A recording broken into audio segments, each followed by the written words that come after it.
"I'm sorry for laughing, man," said DJ. "Hey, want to laugh at my stupidity?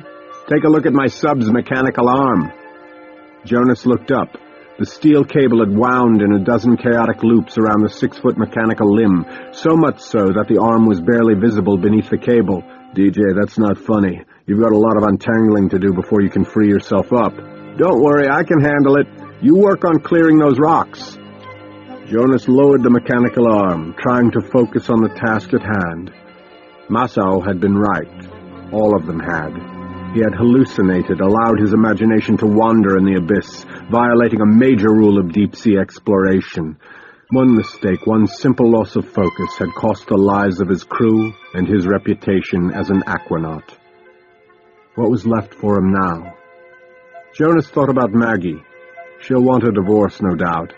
Jonas was an embarrassment. She had turned to Bud Harris, his own friend, for love and support while Jonas had built his new career on a hallucination. Today's return dive into the Challenger Deep in search of evidence of the megalodon's existence would make him the laughingstock of the paleontologist community. A starfish, for Christ's sake. Blip. The sound caught him off guard. Jonas located his radar. A red dot had appeared on the abyssal terrain, the map indicating that the source of the disturbance was approaching fast. Blip, blip, blip, blip. Jonas felt his heart racing. Whatever it was big. "DJ, check your radar," commanded Jonas. "My radar? Whoa! What the fuck is that?" "DeMarco, we see it too, Jonas. Has DJ attached the cable yet?" Jonas looked up. The sub's mechanical arm was twisting wildly, attempting to free the last loops. "No, not yet." "How big would you estimate this object to be?" Heller's voice now. "Jonas, relax. I know what you're thinking, but DeMarco says you're probably looking at a school of fish." Jonas watched the radar, unconvinced. The object appeared to be heading straight for them, as though the subs were a homing beacon. "DJ, stop twisting," commanded Jonas. "Huh? I'm nearly—" "Shut down everything. All systems. Do it now." Jonas shut off his sub's power, the 7,500-watt searchlight going dark. "DJ, if this object is a meg, it's homing in on the vibrations and electrical impulses from our subs. Kill your power."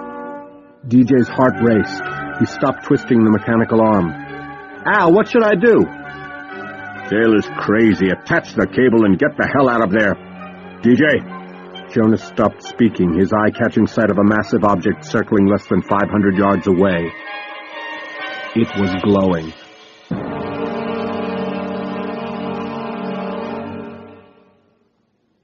DJ's searchlight flickered off, dropping a cloak of darkness around the two submersibles. Jonas couldn't see his own hand now, but he could feel it shaking. He kept it close to the power switch for his own light. The object came into view, a vague pale glow circling back and forth within the overwhelming blackness. It was sizing up its prey, gliding silently 500 yards from the subs, gradually closing. Jonas felt his throat tightening. There was no doubt. Jonas could see the conical snout, the thick triangular head, the crescent moon tail. He estimated the megalodon to be a good 45 feet long, 30,000 pounds, pure white, fluorescent, just like the giant clams, just like the tube worms. The beast turned again, remaining parallel to the canyon wall. Jonas saw the claspers. A male. DJ's voice whispered across the radio. "Okay, Professor Taylor. I swear to you I'm a believer. So what's your plan?" "Stay calm, DJ. It's sizing us up. It's not sure if we're edible. No movements. We have to be careful not to trigger a response." "Taylor, report!" Heller's voice ripped through the capsule. "Frank, shut up," whispered Jonas. "We're being watched." "DJ?" Terry's voice whispered over the radio. DJ didn't respond. He was mesmerized by the creature before him, paralyzed with fear. The massive creature bloomed ghost-like in the pitch black, mouth agape, rows of jagged teeth. Jonas ignited the searchlight, blasting 7,500 watts into the nocturnal eyes of the megalodon. The male whipped its head sideways to the right, a bolt of lightning disappearing with a flicker of its tail into the darkness. DJ screamed over the radio, "Holy shit, Doc!" The concussion wave created by the 15-ton creature plowed into the two submersibles. DJ's glider twisted and spun, tugging on the steel cable. Jonas's ship was swept against the canyon wall, striking tail first, crushing the sub's twin propellers. The megalodon circled from above, diving down toward the crippled AG-2, now lying upside down against the base of the seamount.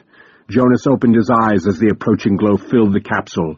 The monster's thick white snout lifted, the upper jaw pushed forward, exposing multiple rows of razor-sharp 7-inch teeth. Jonas closed his eyes, actually registering a millisecond of gratitude that his death would be delivered by the pressure change and not by the hideous teeth of the creature. At the last moment, the megalodon broke from its attack, whipping its body around in a tight circle away from the sea floor. The wall of water created by the movement of its massive tail tossed the powerless submersible over and over again until it finally settled itself right side up against the canyon wall. Jonas felt the warm liquid oozing down his forehead as he melted into unconsciousness. DJ Tanaka accelerated his AG-2 in a 90-degree climb. He ignored the constant barrage begging him to respond, choosing instead to focus on the race at hand. Blood pounded in his ears, but his hands were steady. He knew the stakes were high, life and death. The adrenaline junkie grinned. He glanced quickly over his left shoulder. The albino monster banked sharply away from the canyon wall, rocketing away from the seabed like a guided missile homing in on its escaping prey. DJ estimated he had a 1,200-foot lead, the frigid waters a good 2,000 to 3,000 feet away. It was going to be close. The glider burst through the thick haze created by the black smokers. DJ looked back. The Meg was nowhere in sight. He checked his exterior temperature gauge. 52 degrees and falling. "I'm going to make it," he told himself. The glow on the right side of the capsule registered in DJ's vision a split second before the gargantuan mouth exploded sideways into the submersible. The impact, that of a locomotive colliding with an automobile.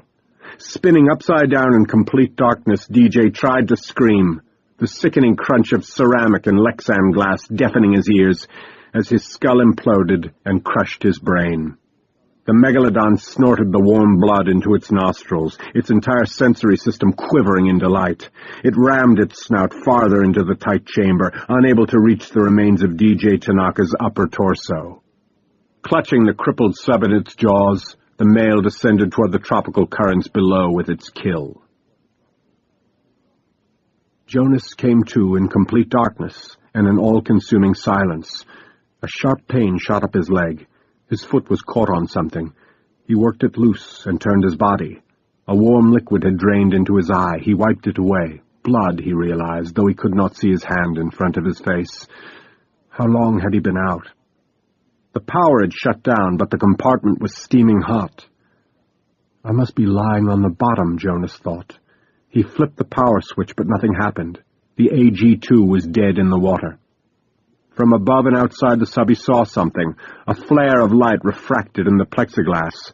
Jonas pushed forward into the Lexan bubble, craning his neck upward. He caught sight of the male, swimming slowly toward the seafloor, a strange object dangling between its upper jaw and snout.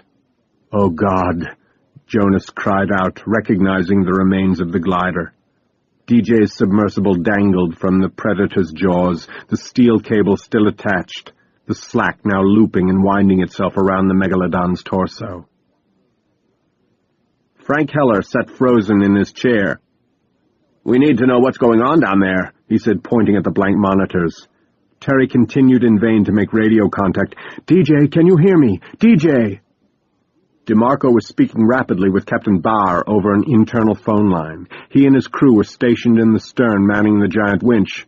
"Frank, Leon says there's movement registering on the steel cable. DJ's sub is still attached." Heller jumped to his feet, moving to the TV monitor, showing the winch on the rear deck. "We've got to haul him up before he dies down there.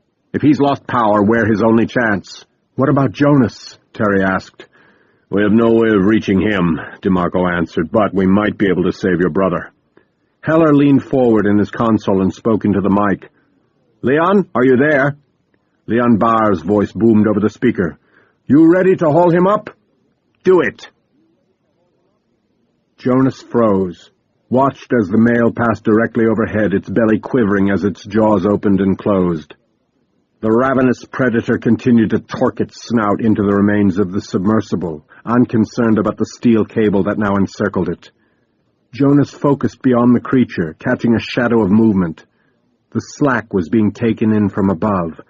Seconds later, the steel cable pulled taut against the monster's white hide, tearing into the shark's tender pectoral fins. The crushing embrace of the cable sent the male megalodon into spasms. It spun its torso in a fit of rage, whipping its caudal fin to and fro in a futile attempt to struggle free. The more it fought, the more entangled it became. Jonas stared in helpless fascination as the megalodon fought in vain, unable to release itself from the steel bonds. With its pectoral fins pinned to its side, it couldn't stabilize itself. It shook its monstrous